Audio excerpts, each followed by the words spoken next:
Today on DNVR Buffs Live, Robert Livingston for the Broyles Award. In fact, deliver him the Broyles Award. and the latest on Buffs recruiting. And I have a bone to pick with a certain fan base. Let's do it.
What is up? Welcome in. Welcome into Hope everyone hear that. Driven by your Front Range Toyota Stars. Toyota, the official vehicle of DNVR. DNVR Buffs Primetime. We got a lot to get to today, boys. Oh, yeah. Yesterday, we saw one of the games of the year. Yes. And we'll talk about that. We'll talk about, there's a ton of transfer portal and recruiting stuff that we're going to get to, but we start today with Coach Livingston, who is named a semifinalist for the Broyles Award. How are we only to the semifinalist stage? It is kind of weird. We're not at the end of the season yet. Fair enough. This is the largest group of nominees in the semifinalists for the Broyles Award in the history of it. I think there's 15 of them. They just get to choose how many they want? I guess. I don't know. All right. I don't know the rules, man. But Robert Livingston is one of 15. 15, huh? Yep, a lot of defensive coordinators. It's mostly defensive coordinators, actually. But we've already... Well, let's start with the whole list. Okay. Arizona State offensive coordinator Marcus Arroyo, who's It's a good one. done a great job. Yeah. Kenny Dillingham Merchant. Army defensive coordinator Nate Woody. I'm not going to speak ill of the defense of the Army. Yeah. Boise State offensive coordinator Dirk Cutter. Oh, wow. Dirk Cutter. Dirk Cutter. Okay. I haven't heard that name in a minute. Still in the league, but not still in the game. Yeah. Indiana defensive coordinator and linebackers coach Bryant Haynes. I think Dirk Cutter went to Boise. That sounds right. Miami, Florida offensive coordinator Shannon Dawson, also the QB's coach. Notre Dame DC Al Golden, Ohio State DC Jim Knowles, Oregon DC Tosh Lupoy, Penn State DC Tom Allen, SMU DC Scott Simmons, South Carolina DC/linebackers coach Clayton White, Tennessee DC Tim Banks, Texas DC Pete Kwiatkowski. It looks like that caused you physical pain to try to say that. And then Vanderbilt OC Tim Beck. Those are the semifinalists for the Broyles. Vandy OC, huh? The only one I'm going back to is Boise. Don't they just hand it off to Genty every time? Pretty much. Can you even name their quarterback? Bro, I was literally just head? going to say, I don't even know what their quarterback been on this season. Manson? Oh, wait, you're right. Maddox Madsen. Yep. Yeah. Yeah, I'm actually familiar with him. Yeah. Can you name any receiver on their team besides Chase Penry? I wouldn't have named Chase Penry if He's the only one I could think of. Yeah. All right. The list is set. And we brought stats to back up Coach Livingston's case. Yeah, Jake for the award. Jake and Scott both brought stats.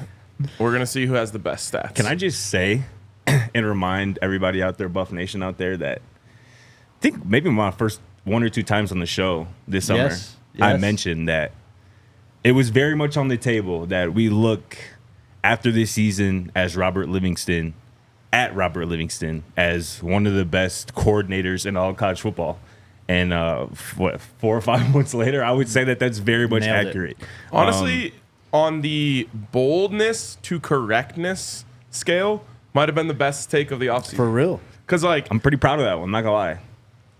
even though we were in the minority last offseason when Jake and I were saying like Shador Sanders is going to be incredible. Yeah. It was still like I feel like I didn't go out on a limb at all based on watching like all of his games at Jackson. I was just like, well, this is the easiest take ever. Of course he's going to be great. Yes. This one though, this was a true shot call, true Babe Ruth pointed out Facts. and knock it out of the park.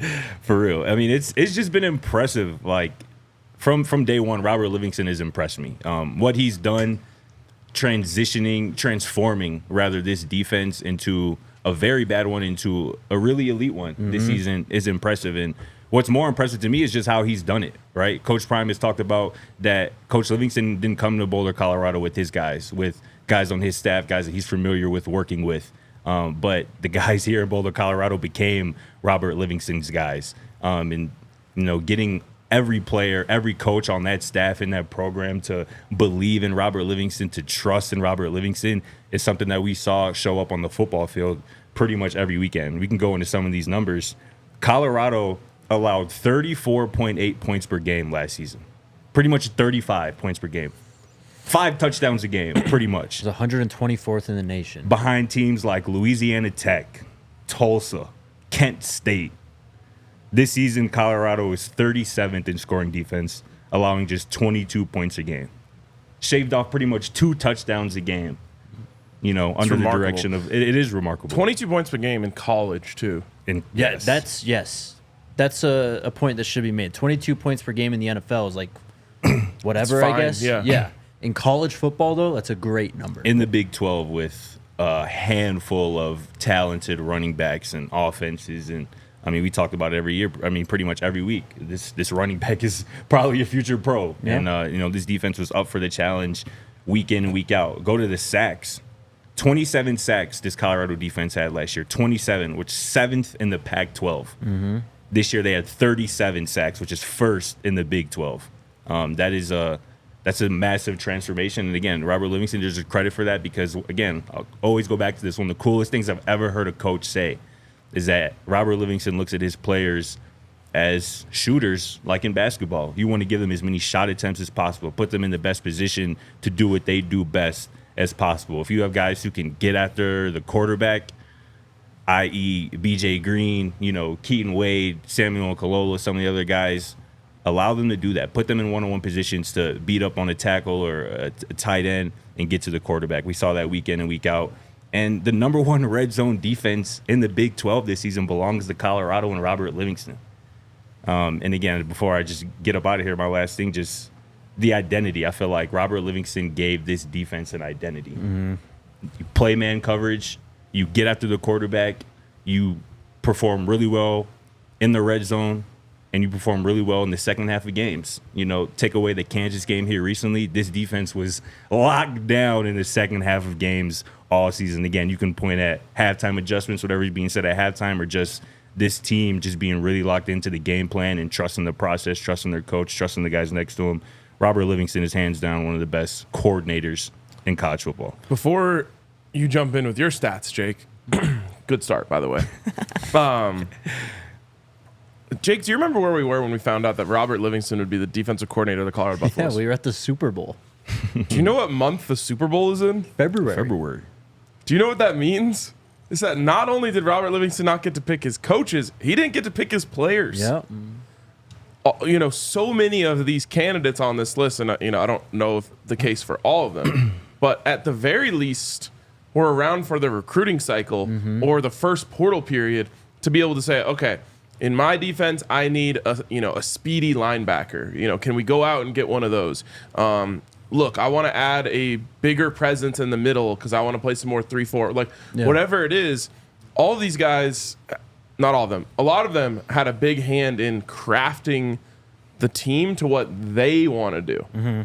Robert Livingston came in here and just took over, like, just became in charge of a group of position coaches and a group of players that he had no hand in bringing here, and hadn't done it in college since he was a assistant in like 2015 or whatever it was. And we talk so much, and I think it's the number one thing I look for in a great coach. Do you change for your players, or do you make your players change for you? And Robert Livingston changed for the players and changed for the coaches and figured out with the group of people that he had around him the best way to be successful and, orchestrated the turnaround that you guys are detailing right now. Yep. Some more stats. Last year, the Colorado Buffaloes allowed 64.5% of passes to be completed against them. That was 112th in the country. This year, they allowed 58.6% of passes to be completed. That's 39th in the country. Passing yards per game, they allowed last year 276.9. That was 127th in the country, like 5th worst in the entire country. This year, 204.7 yards per game, 45th in the country. Wow. Last year, they couldn't stop a nosebleed when it came to the running game. No. They allowed 176.4 yards per game on the ground. That was 110th in the country. This year, it's 149 yards per game, 70th in the country. Scott already mentioned total points per game. Turnovers, though, they had 20 turnovers last year. And real quick on the running game, just to add to your point. Last year, they were playing in a quarterback conference. Yes. And they still got ran all over. This year, they were playing in a running backs conference and had a lot more volume of run coming at them than they did last year and still improved that much. Yes. If last year's defense played in the Big 12 with the way that these running backs are that we have right now, I mean, it would have been like 2022 numbers. They would have allowed damn near 270 rushing yards a game. Yes. Turnovers. They had 20 turnovers last year. It's actually pretty good, and that's one of the calling cards that defense had under Charles Kelly. That was 40th in the country, tied with 7 teams. This year, 24 puts you at 8th in the country, tied with 2 other teams. Wow. Scott already mentioned sacks. It's massive jumps all over the board. I mean, talk about third down defense. We talked about the red zone. We could talk about all the stats, but to me, it's just like the confidence that you have. Like when you watch a team that you just learn them, right? And once they get in certain situations, they're going to let up a touchdown drive here. They're going to let up some points. When this team had their backs against the wall in the red zone, the confidence I had for them to just come away with a turnover, hold them to 3, just create something negative to make the offense go off track, it's leaps and bounds compared to last year. Yeah, I mean, I can think of 2 situations where that was never more true than what you're talking about. The first one, and both of them came on the first drive of the game. First one is UCF. Shedeur forces a pass to Travis on third down, turns the ball over in the red zone or right outside of the red zone to UCF, who, by the way, people forget this, was considered the second favorite to win the conference at that moment. Yep. Colorado was 14.5-point underdogs going into that game. It looked like, this could be like one of those games that Colorado fans are so used to seeing on the road as a heavy underdog. A few plays later, Preston Hodge intercepts the pass in the end zone and turns the entire game back into Colorado's favor, and really they never looked back from that moment. And the other one was just a couple weeks ago against Utah. Not as dramatic, but again, I think a first pass play of the game, and Shedeur throws an interception to Utah, and in this case, Colorado's the big favorite, and it's like, that's exactly what an underdog needs in this situation, is an easy touchdown when they've had offensive problems. Well, they got it all the way down, I think, inside the 10. I think they started with and goal, and ended up going backwards and kicking a field goal. And at no point, and in all of those situations, you kind of had this feeling like, it's okay. These guys are going to figure it out. They're not going to let them score on this. Again, number 1 red zone defense in the Big 12, only allowing opponents to convert 73% of the time in the red zone. That's elite stuff. That's how you win 9+ games, in the Big 12 in today's college football. And, talking about that red zone defense, Robert Livingston has obviously given, Kevin Mathis a lot of credit for kind of, directing kind of that red zone defense week in and week out with the game plan and whatnot. And that's just another feather in Robert Livingston's cap to me, is that he's just empowered these coaches to do what they do best. I mean, managing Warren Sapp and Damian Lewis, two former first-round NFL draft picks who obviously have plenty of personality, alongside with Coach Dancy and, Kevin Mathis, another former NFL pro. I mean, managing just those coaching personalities and allowing them to, still do what they do, but, kind of have a voice in unison, to that defense is just a masterful job. And it's a job of somebody that you would think has been doing this for 10+ years, 20+ years in the NFL and in college football. But Robert Livingston is still a very young guy with a bright future, but just his just what he was able to do from a coaching staff perspective, a player perspective, was pretty miraculous, and the big reason why. I mean, you look at the biggest transformation, the biggest reason for transformation from last year to this year. Obviously, Coach Prime, Shador, Travis. They're going to be at the top of the list in terms of guys that you point at for, responsibility for this turnaround. But Robert Livingston is not far down that list at all. Yep. Jake, I joked on Twitter yesterday about our tier list. And how if anyone, wants to reach out to us, we'll do their search committee. Which I'm half joking, but I actually would do 100 G's a piece. Sure. Sounds great to me. That'll work. Serious inquiries only. Yes, exactly. By the way, those search committees charge like millions of dollars. Yeah. Oh, no doubt. So we're offering a deal here. A huge deal. I mean, and no one hits at the rate that we hit at. No. The 33rd team, right? Didn't they just pick up another one? They're helping with the Washington or some search I just saw. I saw that too. An NFL search they're helping with and a college football head coaching search. So, yeah, man, y'all got to be next up. Yeah, tell them to the start. They're wasting their money. I'm telling you. We got this shit on lock. Anyway, Robert Livingston would be high on my list. And that's why I'm turning down the offer, because I don't want anyone taking him. Right. So enough about Robert Livingston. He actually sucks. No one should want him as their head coach. Someone mentioned plus minus. To me, this is kind of more of a quarterback stat, I guess, because it is factor how much you turn it over and stuff. Last year, Colorado, they had 20 turnovers and gave it away 11 times, so they were plus 9. This year, they had 24 turnovers and gave it away 13, so plus 11. So marginal improvement there. But definitely. Improvement. Let's take our first break.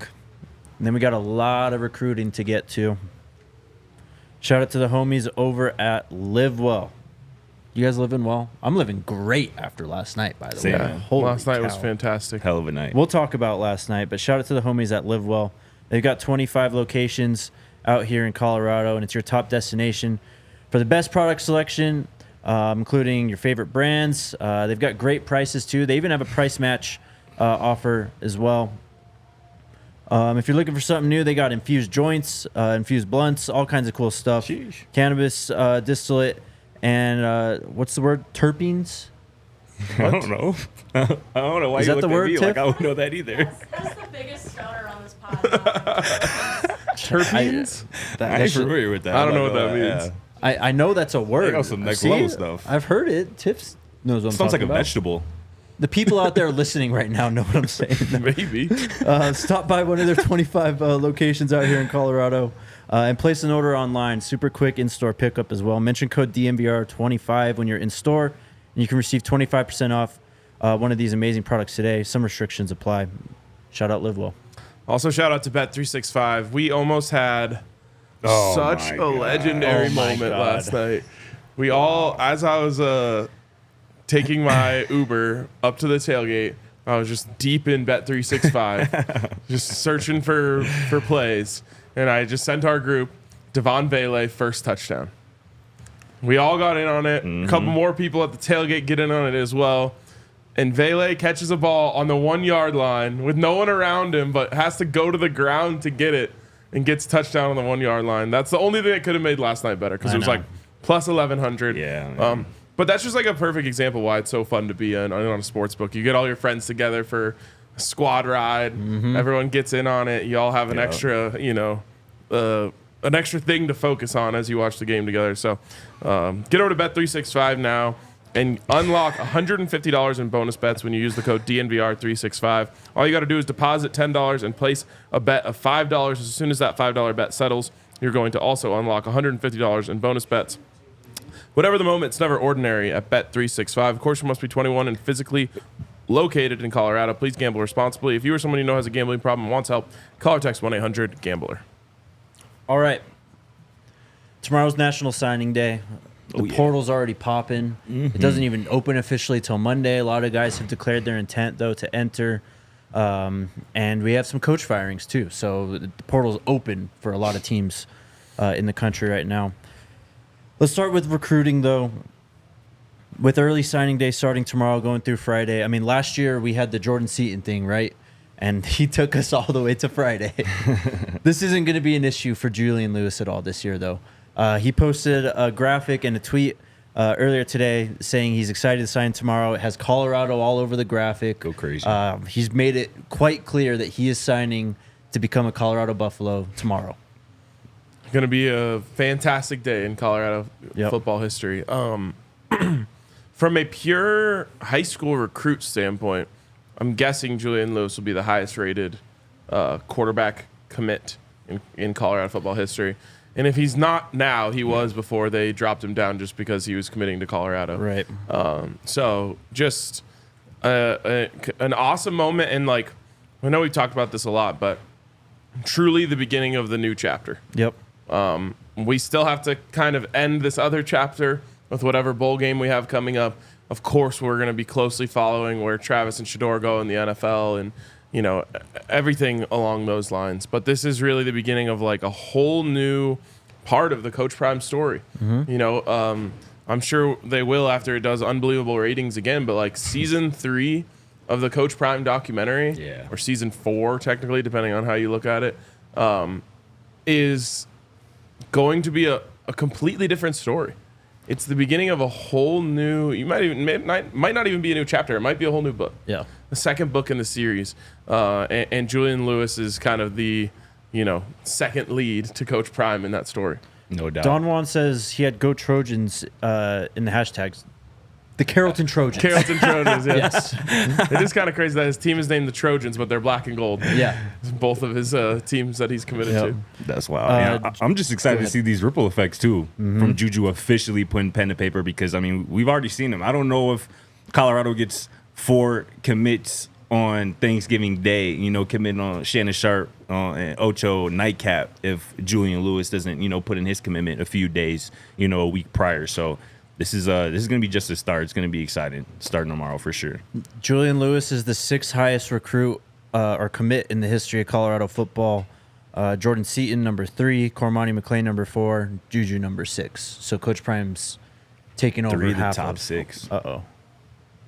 Are we good? All right. We lost our monitor. Oh, well. We'll have it back in 2 seconds. All right. Roll with the punches. Right. Yeah, I mean, so yeah, the highest rated quarterback ever. Yep. It's a big deal. That's man. big time. Next highest one is the 8th highest recruit of all time, Craig Oakes. Ah, yes. Fairview High School. Yep. Didn't go great. Not his Next fault is, though. Lots of concussions. Oh, yikes. Nathaniel Wosu Boateng.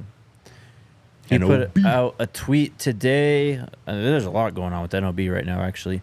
He put out a tweet today that he's going to commit tomorrow at 2:30 Eastern on ESPN. They are holding like a signing day special on ESPN2 starting at noon. So NOB is going to be there. He's going to commit. It's between Colorado and Michigan. Michigan has gotten a couple predictions in their favor from Steve Wiltfong and others today. Yeah. But I think this is truly a coin flip. Yeah, I think so too. This is like the fun part of recruiting, I think. This is one that like wasn't necessarily expected. It's not like Jordan Seaton where there's this like long, drawn out process of courting him where, you know, it's back and forth and back and forth. This is kind of one of those ones like we're in on it and there's a good chance that, you know, into tomorrow we're not fully sure of what he's going to do. This is like true old school recruiting stuff where you got to tune in on signing day to find out where a guy's going. I'm excited for it. I'm excited to see what happens. Obviously, we really, really want him. He's an absolute dog. But this is the true recruiting stuff. And you know, just to kind of give people insight on what it's like for us, did some digging on Nathaniel Owusu Boateng today to see what we thought he was going to do. And within 30 minutes, got 2 completely different answers. Yes. That's recruiting for you. So here we go. Let's buckle up. Let's see what happens. For what it's worth, Josh Newberg over at On3 said that he's leaning Colorado here in terms of NOB's commitment tomorrow. But Wiltfong is leaning. Yeah, and Michigan. so is Chad Simmons. Chad Simmons, yep. All of those On3 guys. Again, Mantrez Walker, Colorado football commit, believes that NOB sliding to Boulder. And I almost forget that Mantrez is a former Michigan commit as well. Yes, he is. So it'd be interesting to see. That would be a big get though, nonetheless, for sure. Next, Kevin Concepcion. We talked about him yesterday. He's, name. I think, the top-ranked wide receiver in the portal right now, if not one of them. And it is pronounced Concepcion. Yes, Yeah. it is. As I saw in many highlights I watched. Facts. Yep, same. Yeah, man, kid's an absolute baller. Has not formally entered the portal yet. He's got to wait till Monday, but it sounds like Colorado is in. He at least listed them in a tweet that he sent or had contact with On3, and they put Colorado in there with a handful of other teams. I'm trying to find it now. Do you remember? Here it is. Colorado, Alabama, Auburn, Penn State, K-State. Love it. This dude's awesome. Yeah, he's a baller. Should be the next in line. In Colorado's line of great receivers. He would be huge to add. And, just that same conversation we were having yesterday about Rivers, of just a guy who's already produced at this level, who you just know. Like, if you bring in Kevin Concepcion, you just automatically have a 1,000-yard receiver out there. Yeah. I mean, And that you add that with guys like Omari and Miller, you add that with Cam Michael, you add that with Traylon Miller, like all of a sudden you've got a ton of potential, and then also a guy who's completely proven it already on the field. well, that and you have a true freshman quarterback coming in. Like, to have a veteran weapon like that who's done it since he was a true freshman at NC State to be your number one guy at Colorado, that's just a great asset for Julian Lewis. How many do y'all think they add at the receiver position out of the portal? Obviously, there's 3 coming in the 2025 recruiting class, I believe, at the receiver spot. And obviously, we rave about the young guys at that position already on the team, right? Yeah. Marion, Cam, Draylon, Cam. I'd say 2 out of the portal. 2 portal guys. At least a couple. Yeah. I mean, it seems like Coach Prime likes to have some veteran presence. Yeah, I mean, and they'll be able to easily point to whatever game that was where all the receivers got Kansas hurt, State, pretty bro. much. Kansas State, right? Yeah. we Pretty much. would be doing a Big 12 preview right now. Yeah. Yeah. Big 12 championship preview if Colorado didn't lose all of their receivers against Literally. Kansas State. Yeah, it'll be interesting. More portal stuff. Former Northwest Missouri State tight end Zach Atkins was offered by Colorado. I think it's Division II or JUCO. I don't know which one exactly, but he was rated the early tight end number 1 by 247 in this portal process, and he's already got an offer from CU, so that's a name to look out for. Do you remember CJ Hurd? Yes, barely, but yes. So CJ Hurd, he was a true freshman. He ended up going to FAU. He plays safety, and he kind of balled out last year. He had 82 total tackles, 1 TFL, 1 pass defense, and 1 forced fumble. He's entered the portal. Wasn't he down to like CU and UCLA? How did he end up at FAU? I don't know, man. Boy wanted to play right away. Probably. And Right. he did just that. He Yeah. balled out as a true freshman. Good for him. Let me see here. So he was... Yeah, he committed to Florida State, I think, at one point, decommitted, and then, yeah, he just ended up committing to FAU last February, I guess. Okay. All right. Well, yeah, he balled. Yep. Good young Last player. name, another running back. His name is Ahmad Hardy from University of Louisiana Monroe. Another True freshman. young guy, right? Yeah. Yeah, he was a true freshman this last year and balled out. He had 237 rushing attempts, 1,351 yards, 13 touchdowns. That's 5.7 yards per attempt, and added 8 receptions for 72 yards. He was a 3-star recruit according to 247 last year. Didn't even have a composite ranking. Wow. He's like 5'10", 205. Hey, those are the ones. Yeah. Those are the ones. It's Coach Prime's type. It literally. Those are the ones. I love that.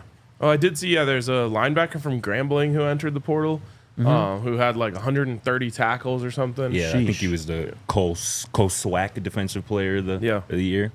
Very interested there. Trying to read Nicholas's comment here. We mentioned Galloway yesterday, the Purdue tight end. That's another name to watch out for. Yeah, I was going to mention a couple of these guys that Nicholas just mentioned. A couple offensive linemen. I see he mentioned, Brady Wilson there from UAB. Was on the Remington Trophy watch list, obviously, which goes to the best Center? interior lineman, or is Yeah. it center? It's I think center it's interior interior. lineman Yeah. Yeah. in college football. 4th highest PFF grade among centers Wow. in college football. 0 sacks allowed across 400-plus pass blocking snaps this season. He entered the portal again. Brady Wilson from UAB. Another offensive lineman who I'm interested in from Liberty, the Fighting Preston Hodges. Jordan White, all-conference offensive lineman, is entering the portal. Had the 6th highest grade nationally among all interior offensive linemen. So, obviously most of Colorado's offensive line is going to be back. We know that left tackle spot is on lock, but I think it would behoove this recruiting staff to target the interior of that offensive line, guys who can, swing, play center and guard. Jordan White is definitely one of those guys. I think I wanted to talk about maybe 2 more guys. Okay. Jacob in the comments said that Galloway took some visits to JSU when they were there. So Interesting. there's already history there. Very interesting. Let's take this break and then we can wrap Let's up do it. on that, Scotty.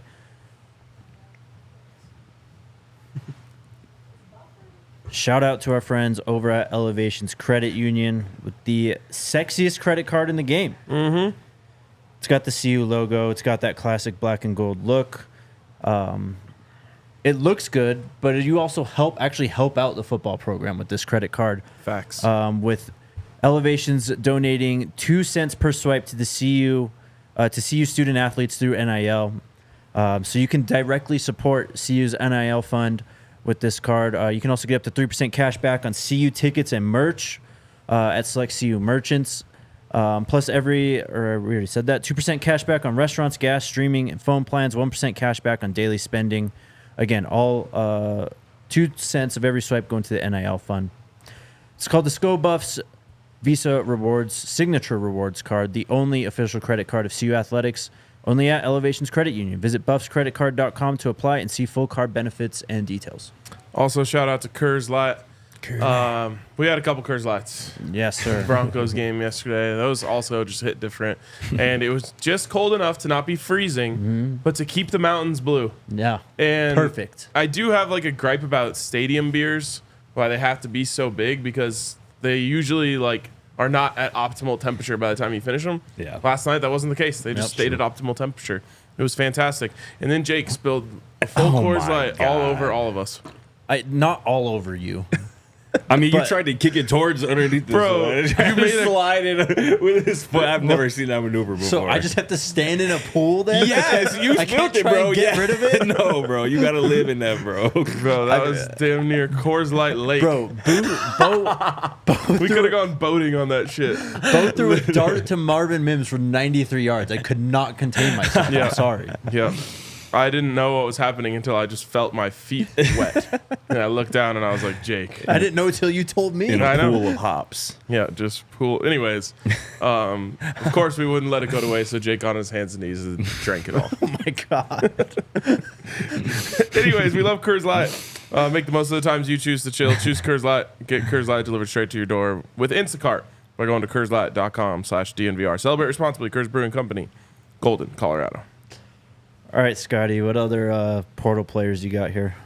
I mentioned a couple of those offensive linemen. Let's go to the defensive side of the ball, right? Travis Hunter is going to be gone next year. Yeah. So is Preston Hodge. So is Cameron Simon-Craig. So is Shiloh Sanders. That's 4/5 of this starting secondary. Wow. So they're going to have to obviously add in that defensive backfield. One guy I'm looking at, Jaden Mickey, a Notre Dame cornerback transfer. He hit the portal or announced his intention to enter the portal after just playing 4 games this season. Wanted to, preserve another year. This is a veteran guy. He's played 500-plus snaps for the last 3 seasons at Notre Dame. He's played field corner, can also play the nickel, which I think could be very valuable. Again, losing Preston Hodge.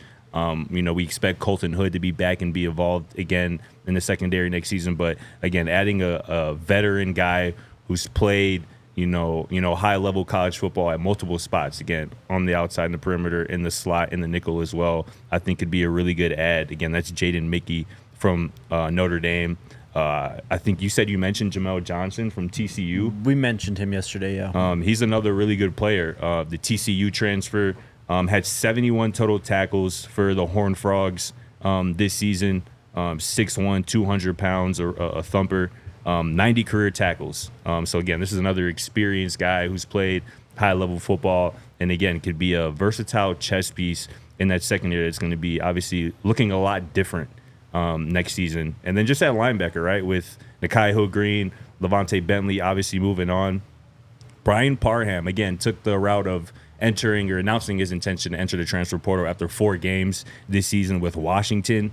Had about 11 tackles in that 4-game span, but the 3 previous years he was at San Jose State, and he was an animal. Played in 32 games, 199 tackles, 5.5 sacks over that 3-year span at San Jose State. So this is a veteran guy, very much like Nakai Hill-Green, who's seen and played a lot of football, a real thumper. This dude can hit. So Brian Parham, the Washington transfer at linebacker, is another guy I would like to see the Buffs target, that second level of the defense. Absolutely. And one thing that I think that we need to get used to as fans is you are always looking to upgrade every position. Yes. When you can recruit at the level that Colorado can recruit at now. Even if you think you good Yes. at that spot. Exactly. And that's like the new world that Colorado is starting to exist in. Yeah. Is like, it doesn't matter how good you are or how much you like a player at a certain position, you're always looking to upgrade them. Mm-hmm. In college football, more than any other sport, because you can't sign a guy to an 8-year contract in college football like you can in the NFL if you really like him.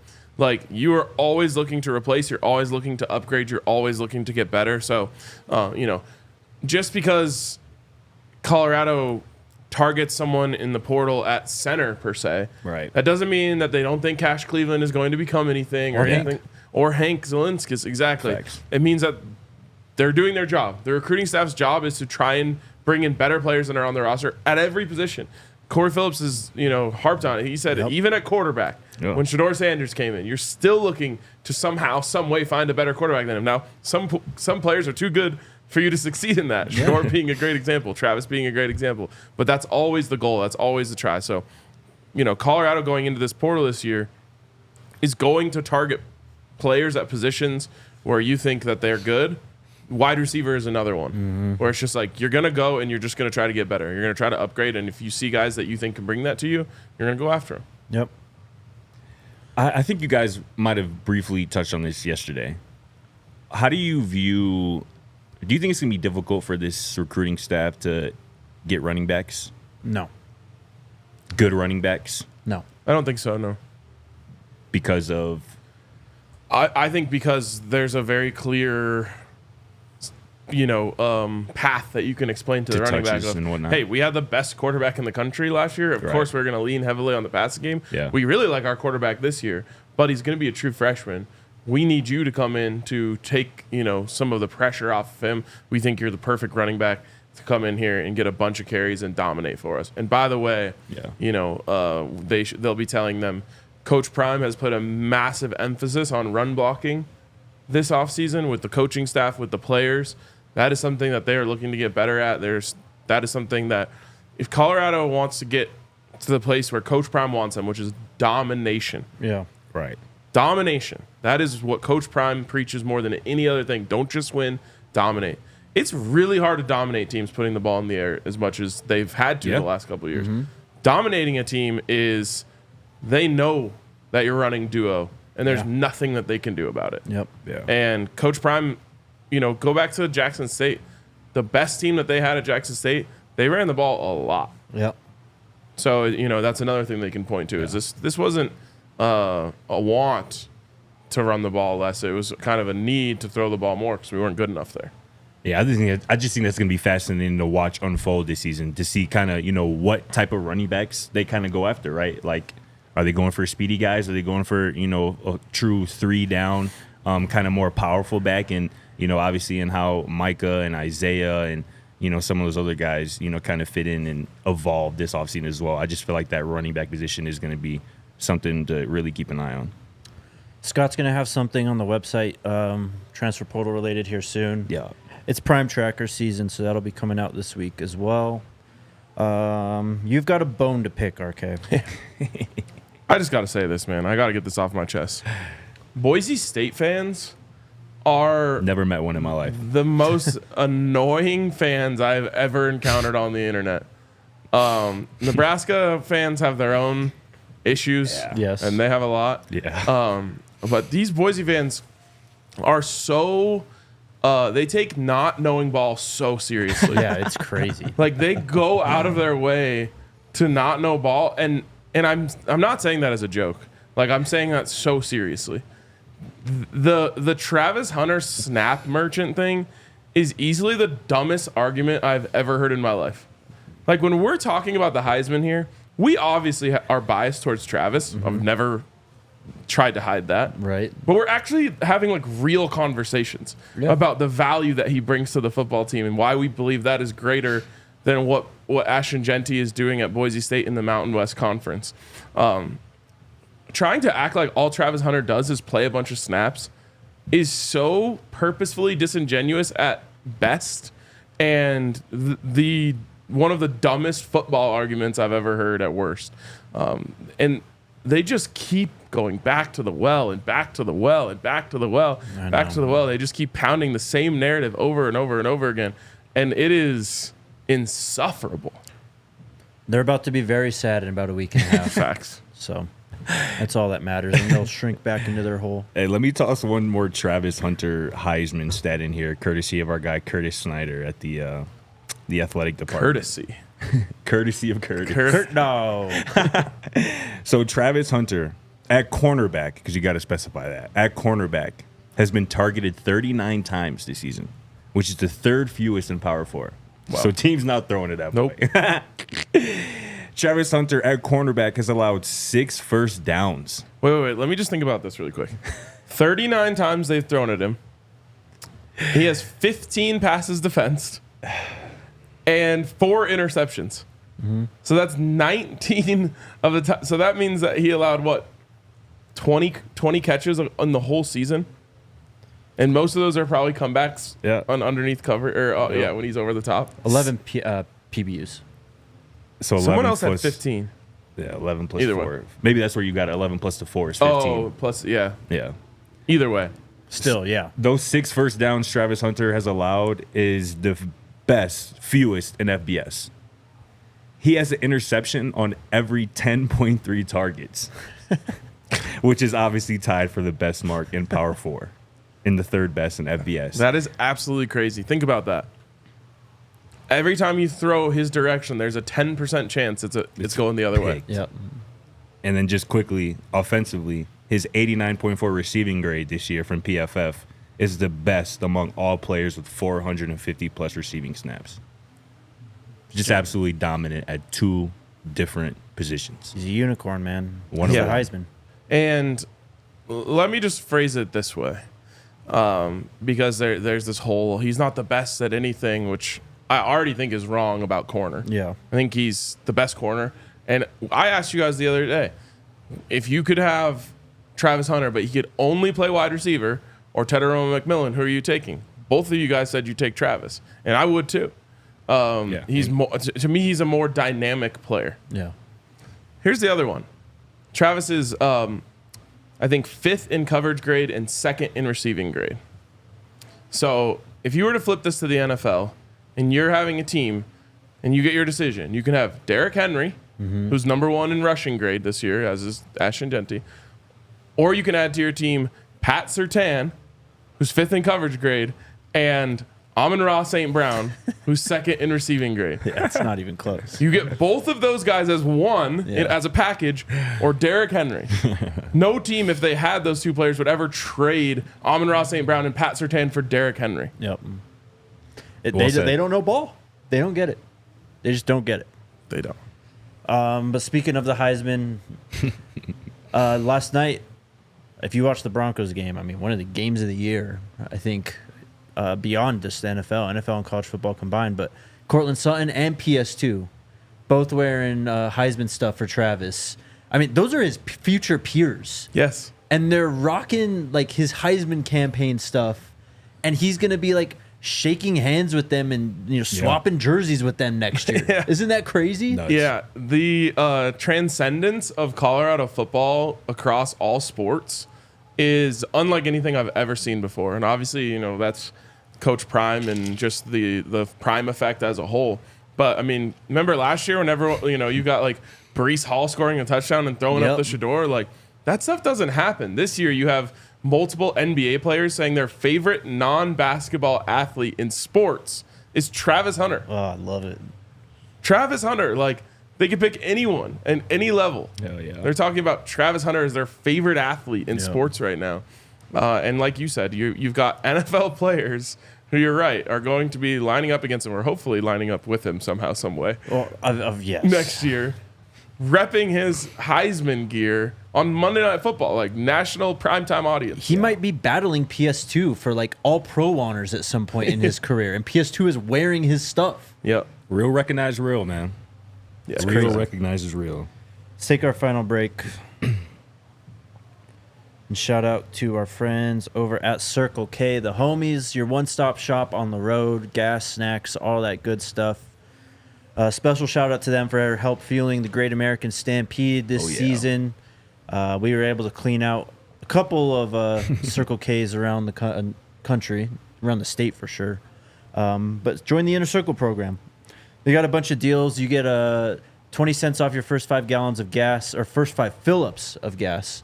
You get 79-cent Polar Pops, every 5th item free on rollers, all kinds of food and stuff like that. Download the Circle K app and sign up for Inner Circle for exclusive offers. New offers, purchase clubs, and sweepstakes are uploaded weekly. Shout out Circle K. Also, shout out to Toyota. God, I love my Toyota. Just the best, man. Just the best cars out there. Can't say enough about them. Can't say enough about the features that come with these cars. Can't say enough about the customer service that you get when you go to a Front Range Toyota store. Last night the Browns had a running back, Jerome Ford. Yeah. And I just kept, every time he got a touch, I just kept saying, Toyota's better. And that's the facts. That's just the facts. So get yourself a Toyota. Get yourself a brand new Tundra or a brand new 4Runner at a Front Range Toyota store near you, including AutoNation Toyota, Arapahoe and Centennial, Corbin Toyota and Boulder, Groove Toyota and Littleton, Mountain States Toyota in Denver, Stevenson Toyota East in Aurora, and Stevenson Toyota West in Lakewood. Toyota is a proud partner of CU Athletics and the official vehicle of DNVR. Just going back to what I was just saying about the NFL comps for Travis and Genty. Remember when the then Washington Redskins traded Champ Bailey to the Denver Broncos for a running back? Portis. Broke my 10-year-old heart. For Clinton Portis. And it ended up being a terrible trade for Washington. Yeah.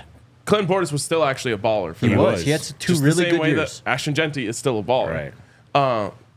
Champ Bailey was a first ballot Hall of Famer. Yep. Now, again, everyone looks back and says Washington got cooked in that trade. Imagine then if they also put in the second best wide receiver in the league into that trade, how people would look back at that now. Yeah. Yep. It's crazy. It's a good point.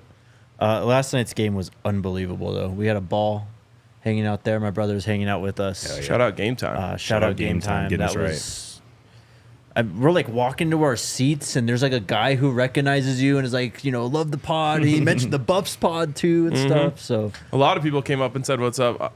The best when people do that. And then I don't know if you guys picked us up on this, but like people that didn't know us were coming up to us after the game, just like thanking us for our energy. hell yeah, I did peep that. Yeah. Yeah. I love that. Like, because we were sitting right over a tunnel. Yeah. So then there's people who like walking out. We were still there like cheering, and like a couple like old dudes Yeah. were like, "Great job tonight, boys! Like, way to keep the energy up in the section. Y'all we were loved turned, it." man. Y'all were putting on. I ain't Yes, gonna sir. lie.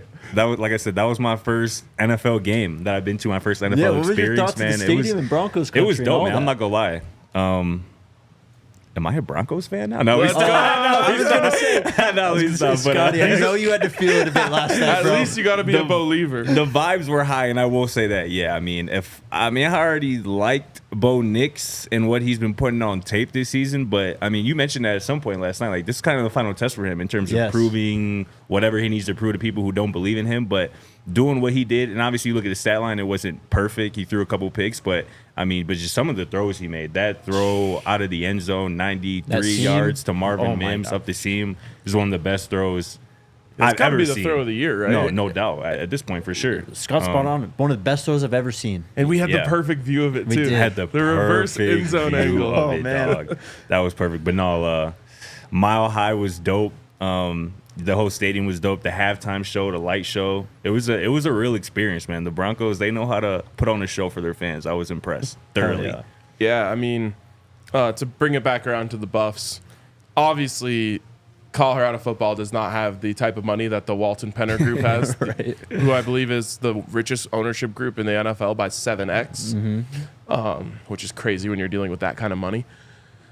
But it just makes such a difference when you invest in the game day experience the way they did. I don't need, a 360 fireworks display at Folsom Field. Right. But even just being able to turn the lights down is cool. Doing some sort of thing with like the wristbands that they did. We somehow didn't get them, but having the whole, bring the lights down, have the wristbands light up, little things like that. And you can get that stuff sponsored when you have Coach Prime on your side. Yes. I remember when I was a kid, even there would be like T-shirt giveaway games at Folsom. When they wanted to do like a gold out, they would put a gold shirt on your seat. Yeah. They would do pom poms on the seats, like just little stuff like that. And again, get AutoNation Toyota to sponsor a pom pom giveaway or whatever it is, just to add to it a little bit. It really did make a difference last night and made it feel like we were at something big. Yeah, definitely. I ain't gonna lie, I didn't want to leave, bro. I didn't want the game to end. Man. And honestly, too, pushing back kind of on, I think your point. I think you agree with Jake, but the NFL, the product has fallen off a little bit. But I still think, especially after nights like tonight, games like last night, NFL product is just a little bit still better than the college football product. When they go in, they really go in. Exactly, bro. And you have, characters like Jameis Winston, and He's the storylines best. versus a young, growing Bo Nix. Again, they're obviously stinkers every week, but the NFL product is still very elite to me, and I can't wait to see Shador Sanders, Travis know. Hunter, and other Buffs participate in that. Yeah, when it comes to like the stuff we were just talking about, the NFL definitely has the leg up. But again, I think Yeah. that's a money thing. Sure. Where all enough. these colleges are operating on a very strict budget as a state, school. That being said, though, I still think college, just the unpredictability and Yeah. the fan passion that you get from like a student section, to me, I like better. But I know where you're coming from. Yeah. Certainly on that. And when you pay a pretty penny to go to a game, it's nice when that's paid Facts. back in ways other than just the product on the field. Hell yeah. To tie it back to CU, the Buffs were out last night too. We were out there, but Mata and Cameron Warchuk I were there. didn't see that. Jimmy Horn was was there. there. Coach Riz was there. Yep. So that was Yeah. cool, man. It was cool. It is the well, never mind.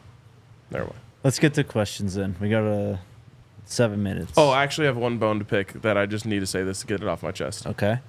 What is going on with people not standing up at the games?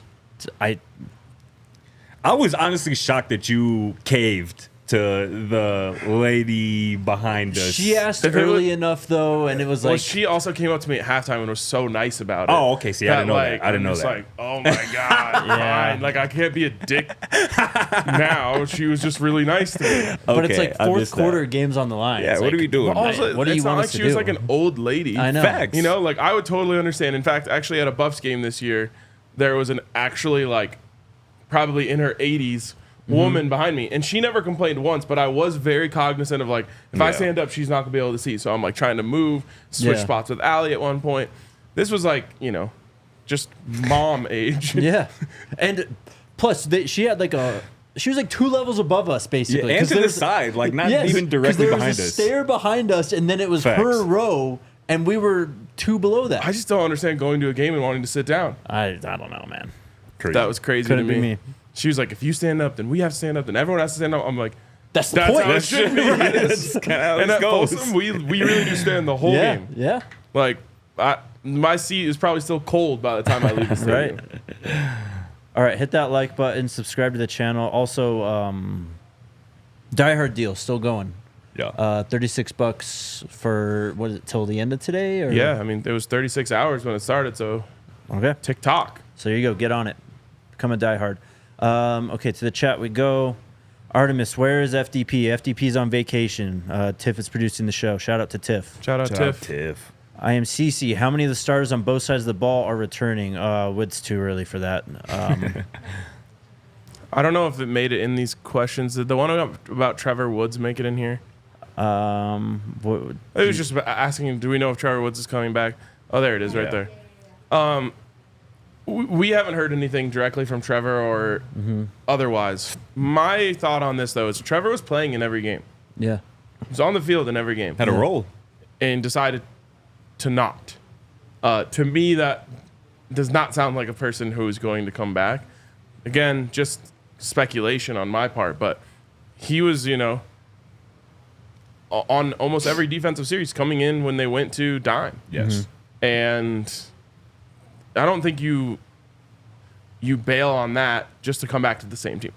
Again, just my thought. I agree.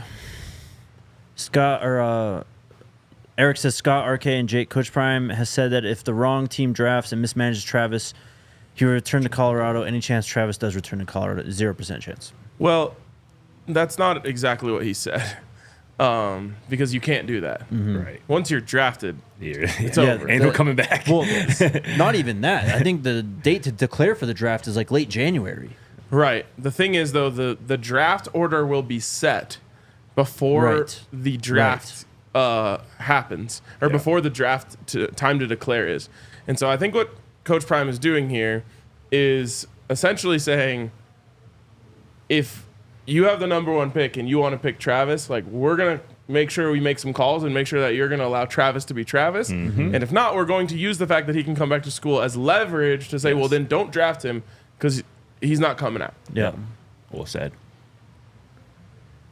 Jordan's got a question. How many of those guys on the watch list have the attributes that Coach Prime looks for?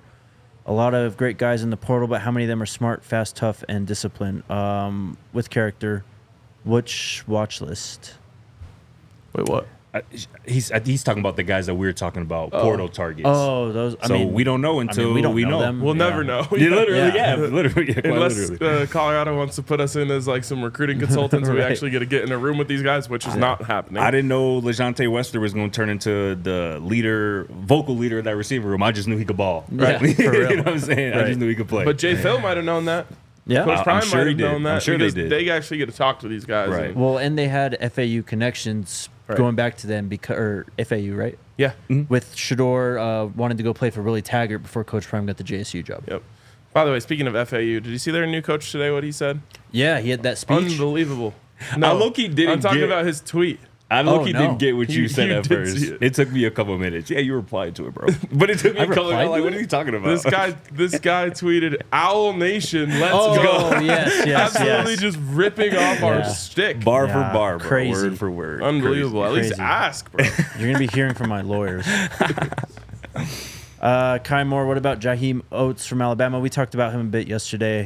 He's one of the top-ranked players in the portal right now. Ivan asks, which incoming recruit are you most excited to see next year besides the obvious pick, Juju? I like that question a lot. Incoming recruit you're most excited to see? For me, I'll go with the same one that I wrote when we did it in a round table. And I will go with the man, Trez Walker. I just love great linebacker play, and I think he has a chance to do it. I'll pick Quanell, who I picked in that round table. I'll go with another receiver. I'll go with another Q, Quentin Gibson, who just committed on Thanksgiving Day last week. You all know how I feel about LeJontay Wester and my affinity for him. When I heard Quentin Gibson say he wants to be the next LeJontay Wester, Jimmy Horn, I'm like, oh, that's what I needed to hear. And Yep. the film backs it up. Young man leads the Dallas area in receiving touchdowns with 30+ this season. And again, one of those guys that we're talking about before this season was a 0-star, had no offers, and he explodes onto the scene, and now he's getting love from everybody, including, obviously, the Buffs, who he committed to last week. I'm really excited to watch Quentin Gibson at the next level. That honestly would have been my pick, but I'm trying. Jake literally knew who I was talking about yesterday. Just when I said a team that I wanted a guy to train. I'm trying to like break my own mold here of just being obsessed with speed all the time. I respect that. But yes, You've been Madden pilled too hard, bro. speed kills. It does. For real. It does. Speed kills. I still think about the little drag route that Jimmy caught against UCF, where there's two guys between him and the first down, and he just ran around them. Yeah. I'm so sad that we didn't get the full Jimmy experience this year, just as he was banged up. That was a Me too. big bummer this season. But I wouldn't be surprised if he has the game of his life. Yeah, in the bowl game. Agreed. And Coach Prime talked about that yesterday, but even then, I'm just like, we might get like a 12 catches for 240 yards and 2 touchdowns. And they're going to make it a point. Shador and Coach Prime, they're going to make it a point to make Yep. sure he's involved and targeted heavily. I mean, the last month It's of going the to be kind of season, bittersweet if he does that. for sure. But the Yeah. last month of the season, they talked a lot about how if he's healthy, he's a Right. massive part of this game plan. I mean, Yeah. Texas Tech game, he was going to be a big part of it. Of course, he goes down that game, but there's got to be just a ton of plays that they have left in the bag for Jimmy that Hell they just yeah. haven't been able to show. Yeah. Also, crazy as it might sound, Travis changes the way every defense has to play Colorado, and it actually might have hurt Jimmy Horn because he could never get man coverage. Right. You know, like if it's just Jimmy out there, maybe they gamble once or twice. When did you ever see Jimmy run a 9 route?